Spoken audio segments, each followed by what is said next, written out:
દૈનિક ઓર્ડર પેજમાં તમારા બધા કસ્ટમરના ડેલી મિલ્ક ઓર્ડર્સ સ્માર્ટ રીતે મેનેજ થાય છે. શરૂઆતમાં પેજ ખાલી દેખાશે, પરંતુ ઉપર રિફ્રેશ પાસે જે જનરેટ બટન છે તેના પર ક્લિક કરતાં જ કસ્ટમરની ડિલિવરી શિફ્ટ પ્રમાણે ઓર્ડર્સ ઓટોમેટિકલી જનરેટ થઈ જશે.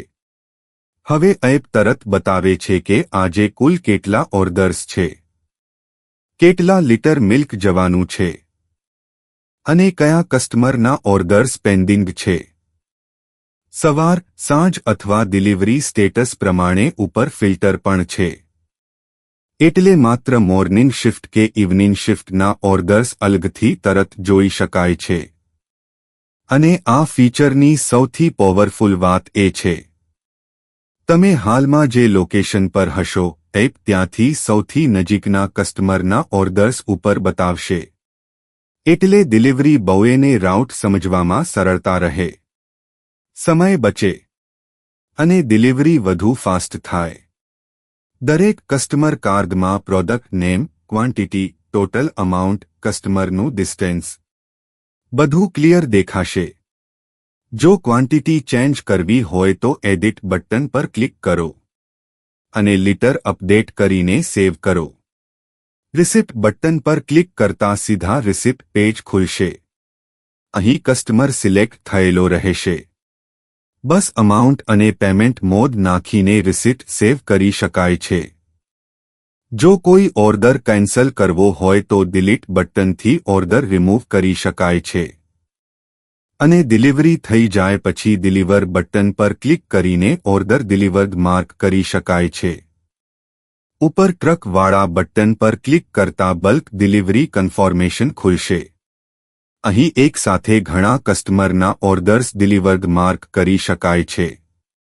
અને જો ઉપરથી મોર્નિંગ કે ઇવનિંગ શિફ્ટ ફિલ્ટર સિલેક્ટ કરેલું હોય તો એ શિફ્ટના બધા ઓર્ડર્સ એકસાથે ડિલિવર થઈ જશે. હવે પ્લસ બટન પર ક્લિક કરતા manual order add page open થશે. અહીંથી તમે મેન્યુઅલી કોઈપણ એક્સ્ટ્રા ઓર્ડર એડ કરી શકો છો. સમજો કોઈ રેગ્યુલર કસ્ટમર માટે બફલો મિલ્કનો ઓટો ઓર્ડર ઓલરેડી જનરેટ થઈ ગયો છે. કારણ કે એ કસ્ટમર રોજ બફલો મિલ્ક જ લે છે. પણ કોઈ એક દિવસ એ કસ્ટમરને કાઉ મિલ્ક પણ જોઈએ તો એક્ઝિસ્ટિંગ ઓર્ડર ચેન્જ કરવાની જરૂર નથી અને એ કસ્ટમર માટે નવો એક્સ્ટ્રા ઓર્ડર એડ કરો. આ ફીચર બહુ યુઝફુલ છે, કારણ કે ઘણા કસ્ટમર રોજનું ફિક્સ્ડ મિલ્ક લેતા હોય છે, પણ ક્યારેક એક્સ્ટ્રા પ્રોડક્ટ અથવા અલગ મિલ્ક પણ માંગતા હોય છે. અને સૌથી સારી વાત એ છે કે બંને ઓર્ડર્સ અલગથી સેવ થાય છે.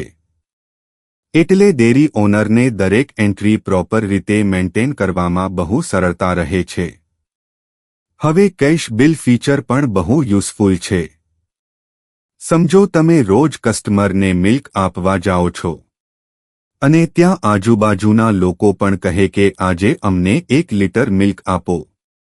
એ લોકો રેગ્યુલર કસ્ટમર નથી હોતા, એટલે એમને કસ્ટમર લિસ્ટમાં એડ કરવાની જરૂર નથી. એવા સમયે સીધું કેશ બિલ ઓપ્શન સિલેક્ટ કરો. પછી કસ્ટમર નેમ અથવા નોટ્સમાં નામ લખો, જેમ કે મુકેશભાઈ. ત્યારબાદ પ્રોડક્ટ સિલેક્ટ કરો, ક્વોન્ટિટી નાખો અને ટોટલ ઓટોમેટિક કેલ્ક્યુલેટ થઈ જશે. કારણ કે આ કેશ કસ્ટમર હોય છે એટલે પેમેન્ટ તરત જ રિસીવ થઈ જાય છે. એટલે અહીં payment received option automatic enabled રહેશે અને અમાઉન્ટ સીધું કેશ એન્ટ્રીમાં સેવ થઈ જશે. આ ફીચર ડેરી ઓનર માટે બહુ હેલ્પફુલ છે, કારણ કે વોક-ઇન કસ્ટમરની પણ પ્રોપર એન્ટ્રી મેન્ટેન થાય છે અને કેશ સેલ્સ અલગથી ટ્રેક કરી શકાય છે. સાથે સાથે આ તમામ એન્ટ્રીઝ રિપોર્ટ અને સેલ્સ સમરીમાં પણ જોવા મળશે. એટલે દિવસના રેગ્યુલર ઓર્ડર્સ અને કેશ સેલ્સ બંનેનો સંપૂર્ણ હિસાબ એક જ એપમાં મેન્ટેન થાય છે. આ રીતે ડેલી ઓર્ડર પેજ ડિલિવરી પ્રોસેસને બનાવે છે વધુ ફાસ્ટ, સ્માર્ટ અને કમ્પ્લીટલી ઓટોમેટેડ.